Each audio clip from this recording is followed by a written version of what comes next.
You remember, ladies and gentlemen, back when we lost Kit Carson, trusty aide-de-camp and chief of staff, one of the things that I pointed out in talking about him and informing you about him that created a lot of curiosity. I, even today, am still getting an email or two about it, but at the time, I got quite a few emails about it. I said that he had become an expert in saying no, and people kind of chuckled, and, well, they weren't quite sure what that meant. Was I being funny? And I wasn't. I was being dead serious.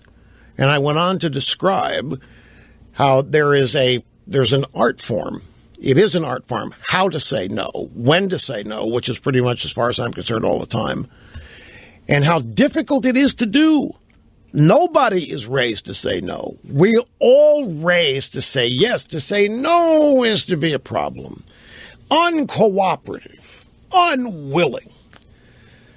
Most every kid is raised to do the opposite of saying no. And yet one of my job requirements for the chief of staff position is that's the first thing you've got to learn to do, and you have to be unafraid to do it, and that's say no. And back then, there were a lot of people who didn't understand it, sent me emails, thought it sounded mean. Why do you want to say no to everybody all the time? And I thought, well, it's understandable. Nobody knows the context of this and the circumstances in which it arises. Well, this is all to set up a fascinating article that I found at a website called Medium.com by a guy named Kevin Ashton. And the headline of the piece, Creative People Say No. And it begins this way. A Hungarian psychology professor once wrote to famous creators, asking them to be interviewed for a book he was writing. And one of the most interesting things about his project was how many people said no. Management writer Peter Drucker, quote, "One of the secrets of productivity is to have a very big wastebasket to take care of all invitations, such as yours," he wrote. "Productivity, in my experience, consists of not doing anything that helps the work of other people, but to spend all one's time on the work the good Lord has fitted you to do, and to do well." So what Drucker is saying, if somebody invited me to be on this or that or do this or that was going to help them, I said, no, if it's not going to help me, I'm not going to do it. I got more, it's a waste of time.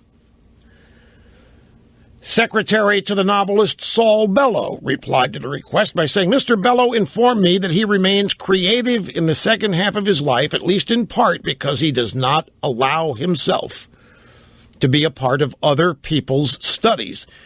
This is a high psychology professor in Hungary, was trying to discover the traits of creative, successful people, and he asked them to participate in the survey, and Saul Bellow was saying, one of the things I've learned here is that to remain creative, I don't participate in other people's studies, I do my own. Here's secretary to a music composer, Ligeti. "He's creative, and because of this, totally overworked. Therefore, the very reason you wish to study his creative process is also the reason why he doesn't have time to help you. He would also like to add that he cannot answer your letter personally because he's trying desperately to finish a violin concerto, which will be premiered in the fall. So, unfortunately, must say no to your request." In all, the professor contacted 275 creative people. A third of them told him no. They were not going to help him. Their reason was lack of time. A third of the group did not respond, and he assumed that the reason for not even saying no was they didn't have time and were not interested. Now, it goes on to write here that time is the raw material of creation. You wipe away the magic and myth of creating, and all that remains is the work. The work of becoming expert through study and practice, the work of finding solutions to problems and problems with those solutions, and the work of trial and error, the work of thinking and perfecting, the work of creating. Creating consumes. It's all day, every day. It knows neither weekends nor vacations. It's not when we feel like it. It is habit, it's compulsion, it's obsession, it's vocation. Remember, this is a research project he's doing on creativity. The common thread that links creators, the good ones, is how they spend their time. And no matter what you read, no matter what they claim, nearly all creators spend nearly all of their time on the work of creation. There are few overnight successes and many up all night successes.